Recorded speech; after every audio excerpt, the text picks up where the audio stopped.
संघ और उसके क्षेत्र। भाग 1 में लिया गया है। एक देश और राज्य के संघ के रूप में भारत के संविधान से संबंधित कानून एक संकलन है जो इसे बनाया गया है। संविधान के इस भाग में राज्यों की सीमा की स्थापना, नामकरण, विलय या परिवर्तन में कानून शामिल है। अगर राज्य का सीमा बदलना हो या एक राज्य को दूसरे राज्य में बदलना हो या राज्य को, जैसे तेलंगाना को अलग किया गया, झारखंड को बिहार से अलग किया गया, वो सब संविधान के भाग 1 में वर्णित है। भारतीय फेडरेशन अमेरिका फेडरेशन के विपरीत राज्यों के बीच एक समझौते का परिणाम नहीं है। इसके अलावा राज्यों का महासंघ से अलग होने का कोई अधिकार भी नहीं है। इस प्रकार संघ अविनाशी है। देश एक अभिन्न संपूर्ण है। केवल प्रशासन की सुविधा के लिए विभिन्न राज्यों को विभाजित किया गया है। जैसे अमेरिका में है तो वो अलग हो सकता है। अमेरिका में 50 राज्य हैं, वो अलग हो सकता है, लेकिन उनमें भी कानून बना दिया गया है। हर जिससे अलग होने में उनको थोड़ा सा प्रॉब्लम होगा जो नहीं हो सकता है, जबकि भारत में सिद्धांत ही नहीं है कि राज्य भारत से अलग हो सके। संविधान के भाग 1 के तहत अनुच्छेद 1 से 4 संघ और उसके क्षेत्र से संबंधित है। संविधान के भाग 1 के तहत अनुच्छेद मतलब आर्टिकल 1 से लेकर 4 तक संघ और उसके क्षेत्र से संबंधित है। आर्टिकल 1 यानी कि अनुच्छेद 1 के तहत इंडिया अर्थात भारत को राज्यों के संघ घोषित करता है। अनुच्छेद 2 संसद को भारत के अनुच्छेद 2 यहाँ पर हो गया। अनुच्छेद 2 संसद को भारत संघ के नए राज्यों को स्वीकार करने अपने अनुसार नियमों और शर्तों पर नए राज्य स्थापित करने का अधिकार देता है। इस प्रकार अनुच्छेद 2 संसद को 2 शक्तियाँ प्रदान करता है: भारत के नए राज्यों के संघ में प्रवेश करने की शक्ति और नए राज्य स्थापित करने की शक्ति। जैसे नया राज्य स्थापित करना होगा तो कर सकता है। भारत के नए राज्यों के संघ में प्रवेश कराने की शक्ति। भारत में जो अगर नया राज्य बनता है तो उसको प्रवेश कराने की शक्ति अनुच्छेद 2 के तहत मिलता है। जैसे अगर अभी पीए को जो है पाकिस्तान ऑक्युपाइड कश्मीर जी वो अगर एरिया भारत अगर मिलाता है अपने में तो अनुच्छेद 2 के तहत मिलाएगा।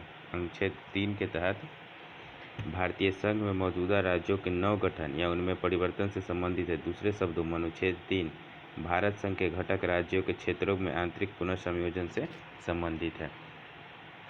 कुछ समितियां जो भारत संघ के राज्य में के पुनर्गठन में महत्वपूर्ण थी, जैसे कॉलम बना दिया गया है। समिति हो गया, समिति, सदस्य, सिफारिश। भाषाई प्रांत आयोग 1948 में गठित किया गया था, जिसको धार आयोग भी बोलते हैं। इसके धार थे, इनके सदस्य 3 सदस्यों के थे। इसके धार जगत नारायण लाल, पन्ना लाल। सिफारिश क्या किया गया था कि भाषाई आधार के बजाय प्रशासनिक सुविधा के आधार पर पुनर्गठन किया जाए। 1948 में जो समिति गठन हुआ धार आयोग, उसमें बोला गया कि भाषा के आधार पर नहीं, प्रशासनिक सुविधा के आधार पर इनका पुनर्गठन हो गया करना चाहिए। जबकि जेबीपी आयोग 1948 में जिसके अध्यक्ष थे JL नेहरू, पंडित जवाहरलाल नेहरू, सरदार वल्लभ भाई पटेल और पट्टाभी सीतारामैया थे, उन्होंने बोला राज्यों के पुनर्गठन का धार के रूप में भाषा को अस्वीकार कर दिया। उन्होंने जो भाषा के आधार पर राज्य को पुनर्गठन के लिए बोला गया था उसको उन्होंने अस्वीकार कर दिया। फजल अली आयोग, फजल अली, MK पानीकर, HN कुंजरू राज्यों के पुनर्गठन के आधार के रूप में भाषा स्वीकार की गई। हालांकि एक भाषा के सिद्धांत को खारिज कर दिया गया। यह राय था कि देश की राजनीतिक इकाइयों को फिर से तैयार करने में भारत की एकता को प्राथमिक विचार माना जाएगा।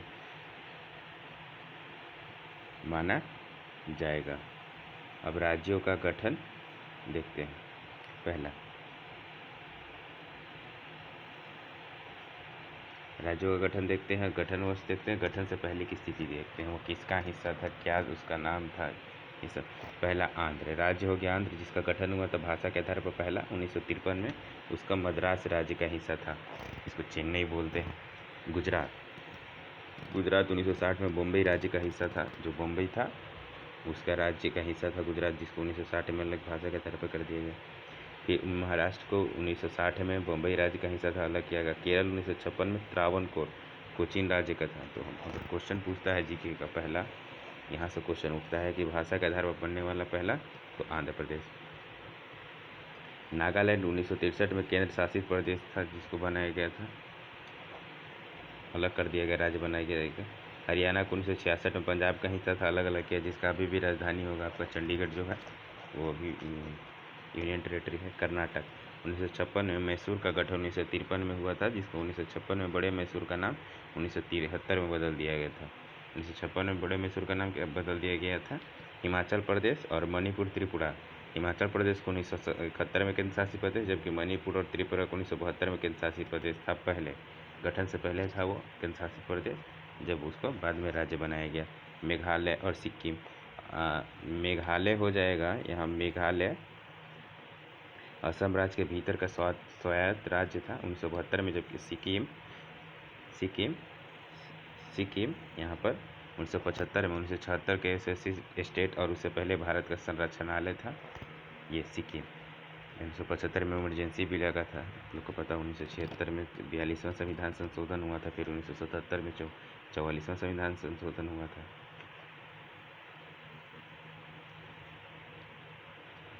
अब आते हैं मिजोरम। मिजोरम 1987 में इसका गठन वर्ष हुआ था। 1972 तक असम का जिला और 1972 से 1987 तक केंद्र शासित प्रदेश था ये, जबकि अरुणाचल प्रदेश 1987 में भी केंद्र शासित 1987 में केंद्र शासित प्रदेश था।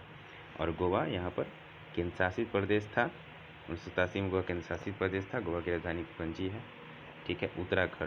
उत्तराखंड 2000 में हुआ, उत्तर प्रदेश का हिस्सा था उत्तराखंड। छत्तीसगढ़ 2000 में मध्य प्रदेश का हिस्सा था उससे पहले।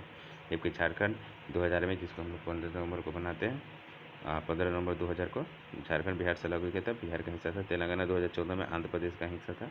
जम्मू कश्मीर 2019 में पूर्ववर्ती जम्मू कश्मीर राज्य को 2 अलग अलग इकाइयों में विभाजित करने के बाद यूटी बना दिया गया है। और लद्दाख भी 2019 में पूर्ववर्ती जम्मू कश्मीर 2 अलग अलग, जम्मू कश्मीर और लद्दाख अलग अलग हो गया था। आज़ादी के समय गोवा, पुदुचेरी, दादर और नगर हवेली और सिक्किम भारत का हिस्सा नहीं थे। गोवा को 1961 में पुर्तगाली कब्जे से आज़ाद कराया गया था। पुडुचेरी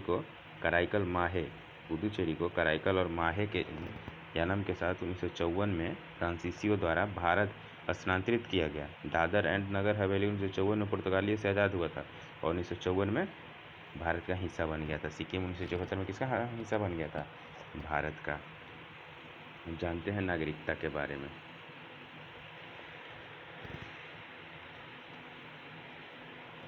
एक राज्य की जनसंख्या 2 वर्गों में विभाजित किया जाता है, नागरिक और एलियंस।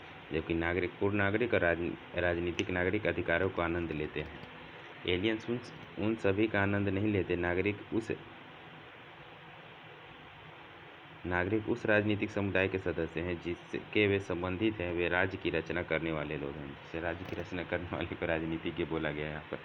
भाग 2 में नागरिकता से संबंधित अनुच्छेद 5 से 11 शामिल है। अब भाग 2 के संविधान के भाग 2 के आर्टिकल 5 से 11 में नागरिकता से संबंधित अनुच्छेद शामिल है। संविधान भारत के नागरिक को निम्नलिखित अधिकार और विशेष अधिकार प्रदान करता है और विदेशियों के लिए ये निषिद्ध है। मतलब ये विदेशियों के लिए नहीं है, यह सिर्फ भारत के जो मूल निवासी हैं उनके लिए है। विदेशियों के लिए भी है विशेषाधिकार, मतलब उनका अधिकार जो है विशेषाधिकार प्रदान करता है, पर उसको विशेषाधिकार न बोल के नागरिक का अधिकार बोल सकते हैं यहाँ पर हम लोग। अनुच्छेद 15, अनुच्छेद 16, अनुच्छेद 19, अनुच्छेद 29 और अनुच्छेद 30 के तहत दिए गए अधिकार के बारे में हम लोग जानेंगे। लोकसभा और राज्य विधानसभा के चुनाव में मतदान का अधिकार है। यहाँ भारत के नागरिक को संसद, और जबकि बाहर के विदेशी नागरिक हैं उनको कोई अधिकार इस मामले में नहीं दिया गया है। संसद और राज्य विधानमंडल की सदस्यता के लिए चुनाव लड़ने का अधिकार है, ये अधिकार दिया गया है। ठीक है। भारत के राष्ट्रपति, भारत के उपराष्ट्रपति, सर्वोच्च न्यायालय, उच्च न्यायालय के न्यायाधीश और राज्य के राज्यपाल, भारत के अटॉर्नी जनरल और राज्यों के महाधिवक्ता जैसे कुछ लोक सेवकों से संबंधित पद करने की पात्रता है जो भारत के नागरिकों को दिया गया है। अनुच्छेद 5 से 8 केवल उन नागरिकों की नागरिकता से संबंधित है जो संविधान लागू होने के समय भारत के नागरिक थे।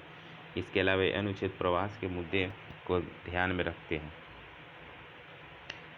जिस समय भारत आज़ाद हो रहा था, मतलब आज़ाद हुआ, उसके बाद 1950 में संविधान लागू हुआ, उससे होने के समय भारत के नागरिक थे। जब संविधान लागू हुआ उस समय वो भारत के नागरिक थे। उन लोगों को भी ये ध्यान में 5 से 8 नागरिकता प्रदान करता है।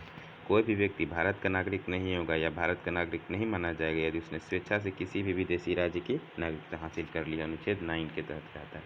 मतलब कहने का मतलब ये हुआ, भारत में एकल नागरिकता है। जैसे आप भारत के भी नागरिक हैं और चीन के भी नागरिकता ले लिए तो आपका भारत का नागरिकता स्वतः ख़त्म हो जाएगा। जैसे अमेरिका में है क्या कि अगर आप राज्य के हैं, आप अमेरिका में राज्य, और जैसे आप किसी राज्य के हैं, अमेरिका में मान लीजिए कोई राज्य है, उसके भी आपके पास नागरिकता है और अमेरिका का भी नागरिकता है, तो वहाँ दोहरी नागरिकता है, जबकि भारत में ऐसा नहीं है। अगर यूपी, दिल्ली या महाराष्ट्र के पास के का नागरिकता है और भारत का नागरिकता है, तो यहाँ पर सिर्फ भारत का नागरिकता मान्यता होता है, स्टेट का नागरिकता मान्य नहीं होता है। यहाँ पर सिर्फ बोला जाता है ना कि आपका आधार कार्ड दीजिए तो एक ही होता है कि आप भारत के नागरिक हैं, प्रमाणित किया जाता है, जबकि अमेरिका में ऐसा नहीं होता है। एक अमेरिका का आपका दिखाना पड़ेगा और एक जिस स्टेट के हैं 50 स्टेट्स हैं उनमें से किसी का एक दिखाना होगा, जैसे कैलिफोर्निया हो गया, फ्लोरिडा हो गया, ये सब जगह का होगा। प्रत्येक व्यक्ति जो भारत का नागरिक है यह माना जाएगा, यहाँ पर हो प्रत्येक व्यक्ति जो भारत का नागरिक है यह माना जाता है, वह तब तक नागरिक बना रहेगा जब तक वह संसद द्वारा बनाया गया किसी कानून के प्रावधानों के अधीन होगा। अनुच्छेद 10 के तहत भारत जो संसद जो कानून बनाएगा उसके प्रावधानों के अधीन होगा, तभी तक वो नागरिक माना जाएगा। संसद के पास नागरिकता देने और उनकी समाप्ति और नागरिकता से संबंधित अन्य सभी मामलों में संबंध कोई भी प्रावधान बनाने की शक्ति है। अनुच्छेद 11 कहता है, अनुच्छेद 11 कहता है कि संसद के पास नागरिकता देने और उनकी समाप्ति और नागरिकता से संबंधित अन्य सभी मामलों में के संबंध में कोई भी प्रावधान बनाने की, जैसे सिटीजन अमेंडमेंट जो एक्ट आया था, जो कानून बना 2019 दिसंबर में, 12 दिसंबर को उसको पारित हो गया था, जिसके लिए प्रोटेस्ट भी चला था दिल्ली शाहीन बाग में, वो सब इसमें सम्मिलित कि किसको नागरिकता दिया जाएगा किसको नहीं है। केंद्र के पास, संसद के पास अधिकार है।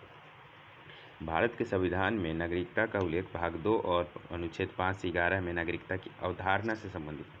भारत की नागरिकता केवल उस व्यक्ति की पहचान करती है जो नागरिकता के शुरुआती के दिन यानी 26 जनवरी 1950 को भारत का नागरिक बन गया। यानी संविधान लागू हुआ 26 जनवरी 1950 को, उस दिन वो भारत का नागरिक बन गया। भारत की संसद में 1955 में नागरिकता अधिनियम लागू किया गया, जो 1986, 92, 2003, 2005, 2015, 2019 में संशोधित किया गया है। 2019 में जो मैंने बोला दिसंबर 12 को लागू कर दिया गया था सीए। मूल रूप से नागरिकता अधिनियम 1955 में राष्ट्रमंडल की नागरिकता के लिए प्रदान किया गया था। 1955 में जो राष्ट्रमंडल के लिए उसके लिए प्रदान किया गया था, लेकिन इसे नागरिकता संशोधन अधिनियम 2003 द्वारा हटा दिया गया था।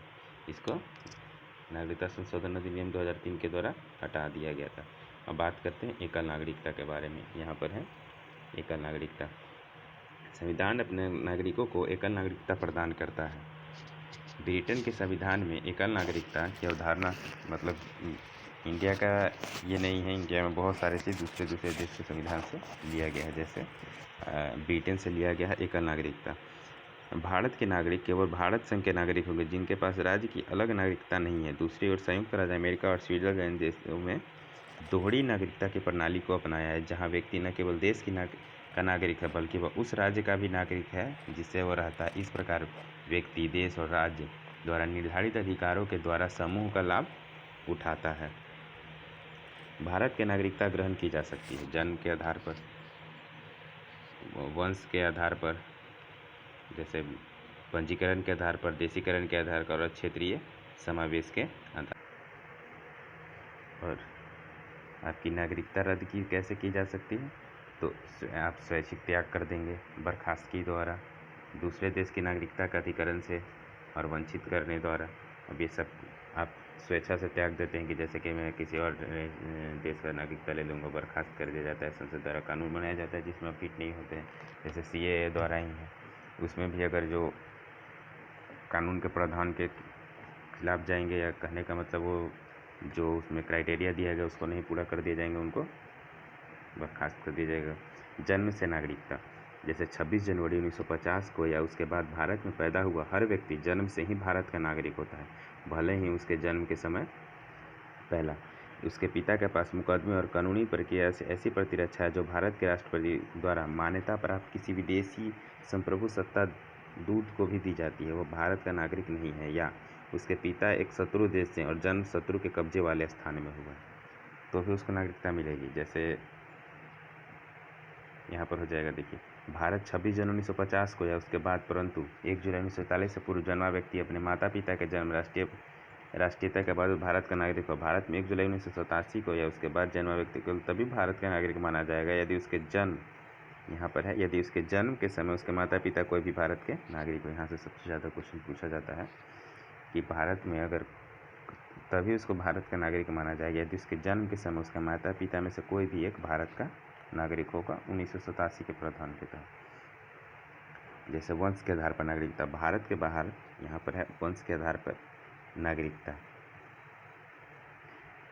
भारत के बाहर पैदा हुआ व्यक्ति, भारत के बाहर पैदा हुआ व्यक्ति कोई व्यक्ति जिसका जन्म 26 जनवरी 1950 को या उसके बाद परंतु 10 दिसंबर 1992 से पूर्व भारत के बाहर हुआ हो, वह वंश के आधार पर भारत का नागरिक बन जा सकता है यदि उसके जन्म के समय उसके माता पिता यहाँ उसके पिता भारत के नागरिक हो। यदि उसके जन्म के समय उसके पिता भारत के नागरिक हो तो भारत का नागरिकता उसे मिल जाएगा।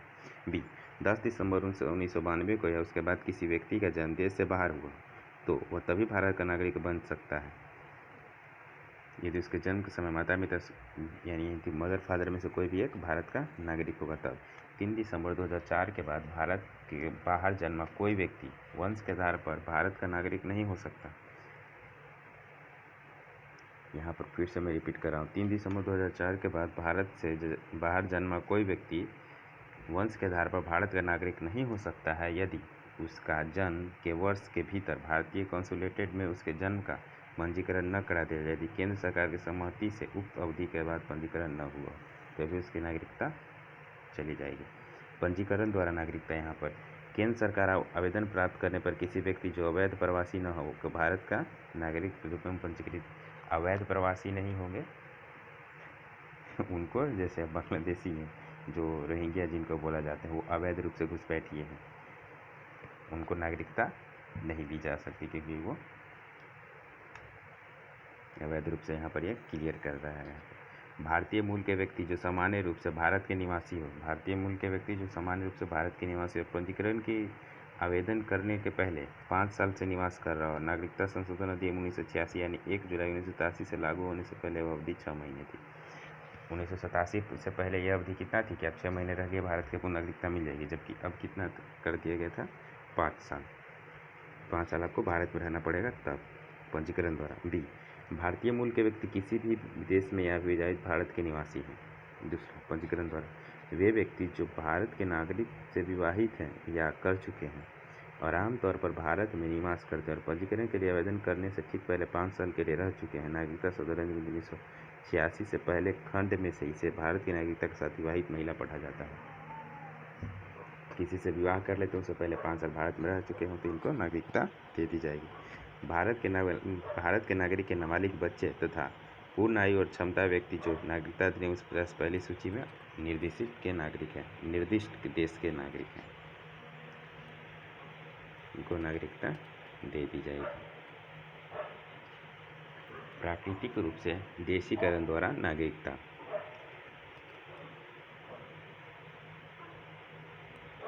जहां पूरी आयु और क्षमता के किसी भी व्यक्ति द्वारा निर्धारित तरीके से आवेदन किया जाता जो प्रथम सूची अनुसूची 14 निर्दिष्ट देश का नागरिक नहीं है। यदि केंद्र सरकार तीसरी अनुसूची के प्रावधानों के तहत देशीकरण के तहत आवेदक द्वारा अर्हता प्राप्त करने से संतुष्ट है तो उसे प्राकृतिकरण का प्रमाण पत्र प्रदान किया जा सकता है और उसे नागरिकता मिले। बशर्ते अगर केंद्र सरकार की राय में आवेदक एक ऐसा व्यक्ति है जिसने विज्ञान, दर्शन, कला, साहित्य, विश्व शांति या मानव प्रगति के क्षेत्र में प्रतिष्ठित सेवा का प्रतिपादन किया है तो सरकार नागरिकता अधिनियम 1955 की तीसरी अनुसूची में निर्दिष्ट सभी या किसी भी शर्त को हटा सकती है। किसी व्यक्ति को देशीकरण का प्रमाण पत्र दिया जा सकता है वह दूसरी अनुसूची में निर्दिष्ट रूप से निष्ठा की शपथ लेने और उसे प्रमाण पत्र दिए जाने की तारीख या देशीकरण के प्राकृतिक धारा नागरिकता हो सकता है।